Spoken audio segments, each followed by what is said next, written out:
याद में तेरी है शहूद आलम, ये नवाए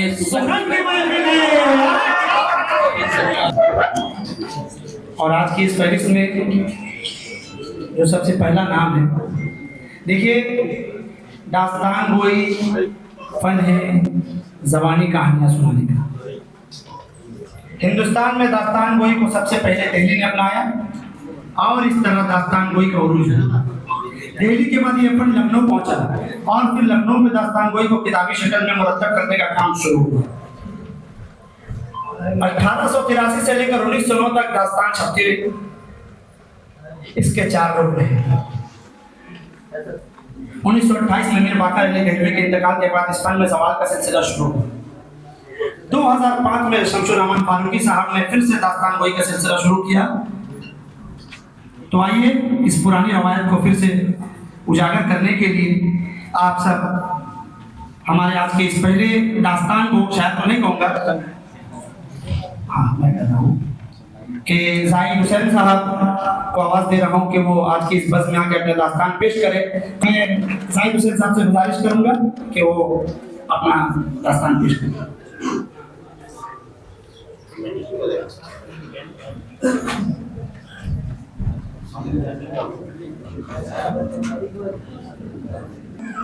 आदाब।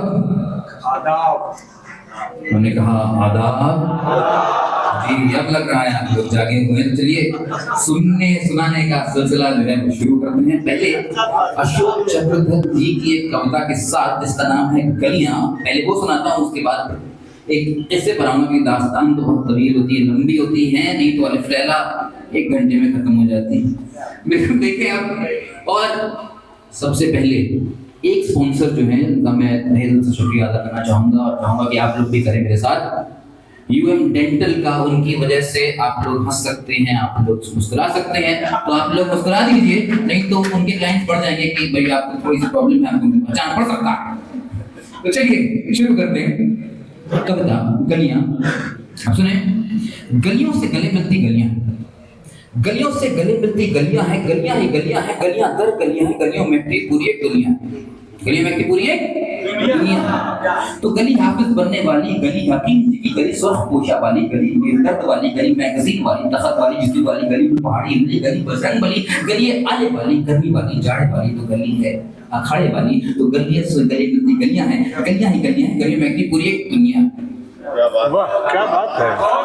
तो और अपने गलियों को भी पहन। तो इस गली का हाथ थामे दूसरी गली चली गई उस गली के गले में, उस गली ने इस गली के सर पर हाथ फेरा, पहली ने 5वीं का कान पकड़ लिया और 11वीं ने 12वीं का फूला हुआ पेट टटोल लिया और ये गली अगली के घुटने के दर्द पर बन गई और खत्म हो गई। और ये है कि सीना चीरे माथा चूमे हाथ मिलाती हुई निकल गई कई और गलियों से बहुत दूर, जितनी खबर के बाजार में सौदा लेने। क्या बात है। तो गलियों के सिर, माथे, पैर, पेट, पहुंचे में कुछ छत्ते, खिड़की है, आलान वालान मारान सहेली है, तो कटरा मशरुआ ना कटरा, बुलबुल खाना चलता चुईला मीम का तेरा हम बैरम फाका, हवेली है दरपुरी पत्थर वाला, कमरा बंगर, शाहगंज की खिड़की, तफज्जुल की फाटक, सुल्तान शेर बनवारा गली, चूड़ी वालान भी है, बल्ली मारान भी है, सुई वालान है, टोकरी वालान भी है, गली गुलगड़ैया है, गली शाहकारा है, घर से गलियां हैं, गलियां ही गलियां, गली में की पूरी एक दुनिया है। गलियों में बच्चे, अब जरा ध्यान से सुनिएगा, ये अब रुख बदल रही है। गलियों में बच्चे हैं, गलियों में बच्चे हैं, बच्चे ही बच्चे हैं, बच्चे दर बच्चे हैं, बच्चों में बड़े हुए बच्चे हैं और तथाकथित बच्चों से कटे हुए बच्चे हैं। बच्चे क्यों कहें इनको? बच्चे जवान हैं, बच्चे बूढ़े हैं, जिंदगी की किरकिर से खुशबू नहीं, जिंदगी के कूड़े हैं, जिंदगी के कूड़े हैं। बच्चे जवान हैं, बच्चे बूढ़े हैं, क्या करते हैं बच्चे? कि जिद साज दरखंदार, फेरी वाले, फल वाले, ठेले वाले, शरब पतंग वाले, पालिश वाले, मालिश वाले, जरदोजी कढ़ाई वाले, रिश्ती है, दर्जी है, पंसारी, नाई है, कीचड़ है, गाड़ी है, या फिर कबाड़ी है। ये बच्चा है बॉय, ये बच्चा पेपर बॉय, ये रिक्शा खींचता है, ये रिक्शा खींचता है, घर भर को सींचता है।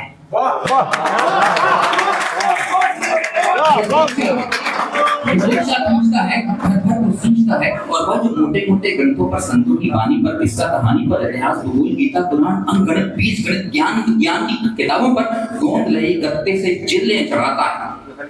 दिन भर की मेहनत के बाद क्या पाता है? सुबह शाम का कागज मोड़े, यही इसकी जिंदगी का आखिरी मोड़ है, यही इसकी अतीत का घटाना है, यही इसके भविष्य का जोड़ है। और वो जो लिथो प्रेस पर इनके या उनके भाषणों वाला लाल नीले रंगों में पोस्टर निकालता है, वो खुद आज पोस्टर बनकर आपके सामने खड़ा है। क्या आपने कभी इस पोस्टर को पढ़ा है? वो जो चढ़ता है, वो जो मरता है, वो जो पूरी नींद सोता नहीं है लेकिन काम करता है, वो कोमल फूल सा नहीं है, माफ करना, वो रंगीन सपना भी नहीं है, माफ करना, खेल के मैदान नहीं है, कारखाने और कोठियां हैं सिर्फ, मेहनत की रोटियां हैं सिर्फ। वो जानता है क्या चीज ज्यादा जरूरी है, कि वो एक दिन की कमाई से बाप के लिए दवाई लाता है, 2 दिन की कमाई से वो बहन के लिए दुपट्टा लाता है। और याद करें प्रेमचंद की वो कहानी कि वो 3 पैसे में दादी के हाथों को जलता देख चिमटा खरीद कर लाता है, खिलौनों के लिए नहीं ललचाता है। तो देश के नैतिक शिक्षकों, देश के रक्षकों, इस फसल को नष्ट होने से पहले बचाओ और समय से पहले हो गए इन बूढ़ों को बच्चा बनाओ।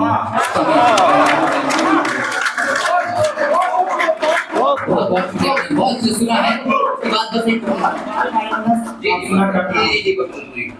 अब आप लोग देखिए, इस बात से अंदाजा लगा ही सकते हैं जिस रफ्तार से मैं जा रहा था कि हमें कितना वक्त दिया गया है वहां से।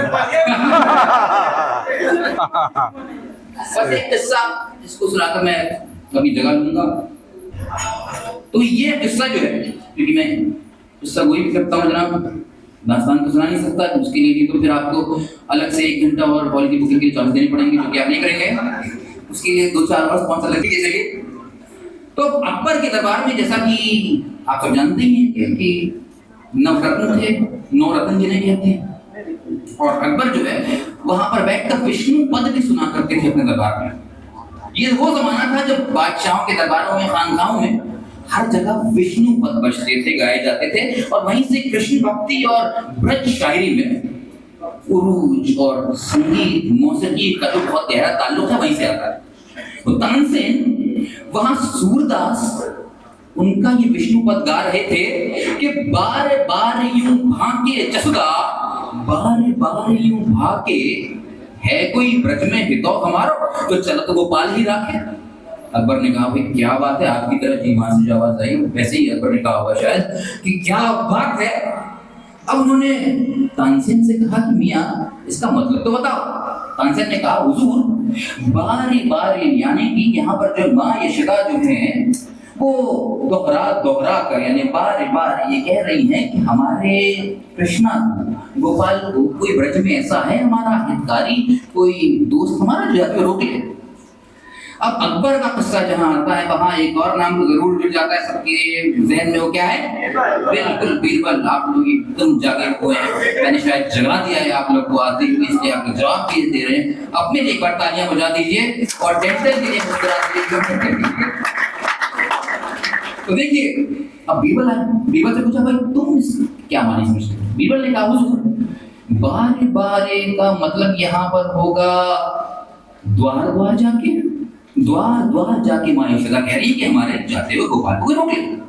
अब वहां पर आ गए मिर्जा कोका जो कि थे नजूमी, उनसे पूछा गया, भाई तुम क्या समझते हो? उन्होंने कहा, बारे बारे हुजूर, बारे बारे का मतलब होगा दिन और रात। तो अब उन्होंने ये कह दिया। अब फैजी साहब आए थे, शायर थे, उनसे पूछा गया कि क्या है? उन्होंने कहा, हुजूर दारना बारी बानी मानी आवास और आप मानी चश्मस, यानी कि आंख का पानी है हुजूर। तो माँ यशोदा जो है वो बारी बारी यानी रोते रोते ये कह रही हैं कि हमारे नंदलाल को कोई रोक ले। और कोने में जो है अब्दुल रहीम खाना खड़े खड़े मुस्कुरा रहे हैं।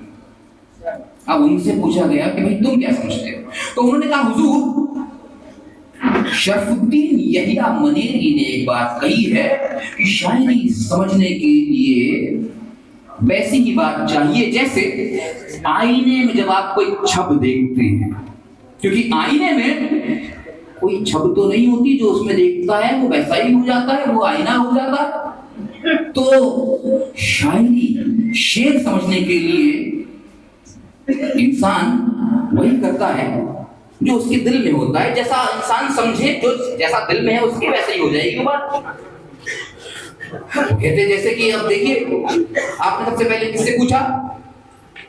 तानसेन से पूछा कि बारे बारे मतलब क्या है? तो तानसेन ने क्या जवाब दिया? तानसेन ने जवाब दिया बारे बारे का कि दोहरा दोहरा के, क्योंकि वो तो राज गायक हैं, वो तो दोहरा दोहरा के रियाज करते हैं, तो इसलिए उन्होंने दोहरा दोहरा के कह दिया। आपने बीरबल से पूछा, बीरबल ने क्या कहा? बीरबल ने कहा द्वार द्वार।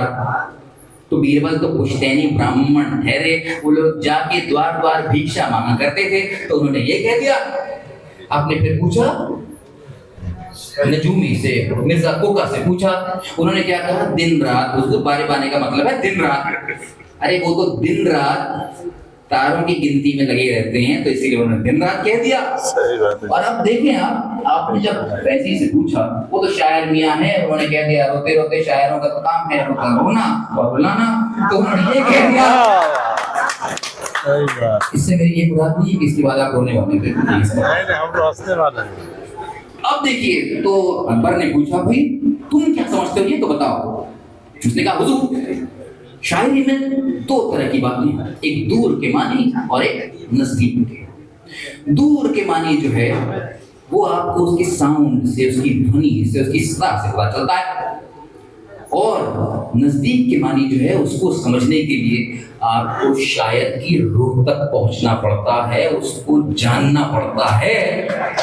और यहाँ जब सूरदास कह रहे हैं बारे बारे यूं भांके जसुदा, तो वो कृष्ण भक्ति में इतने चूर हैं, इतने लीन हैं कि वो कह रहे हैं बार बार यानी बाल यानी रोम रोम, यशोदा का रोम रोम ये पुकार कर कह रहा है कि है कोई ब्रज में तो हमारो जो चलत गोपाल गिरा के हमारे नंदलाल को, हमारे कान्हा को, हमारे गोपाल को रोक सके, ये उनका रोम रोम कह रहा है। कोई भी शेर जो है उसके इतने सारे मानी निकल सकते हैं, ये अकबर ने वहां बैठे बैठे बता दिया और ब्रज शायरी ने बताया। और आज जो हम यहाँ पर जमा हुए हैं, हम उर्दू में, हिंदी में शायरी सुनने आए हैं, हम सुखन फहम लोग हैं, लोग सुनने आए हैं। उसी तरह बात जो है वैसी देखिए अब आ रही है उस तरह से कि लोग जाग चुके हैं। मैंने एक चाय शायद पी थी, तो बस इतना ही वक्त जो है, मुझे लगता है 8 मिनट से ज्यादा मैं बोल गया हूँ, लेकिन आप लोगों ने बहुत अच्छा सुना, बहुत बहुत शुक्रिया, बहुत बहुत शुक्रिया। अभी आप सब जाहिद हुसैन को समाप्त फरमा रहे थे। मल्टी टैलेंटेड पर्सन है, जबान पर दस्तरस है, कहाँ कौन सी बात कहनी है, किसे हंसाना है, किसे रुलाना है, किसे खुश करना है, किसे स्पॉन्सर के नाम पर असर को तंज करना है, ये सब पढ़ने को आता है।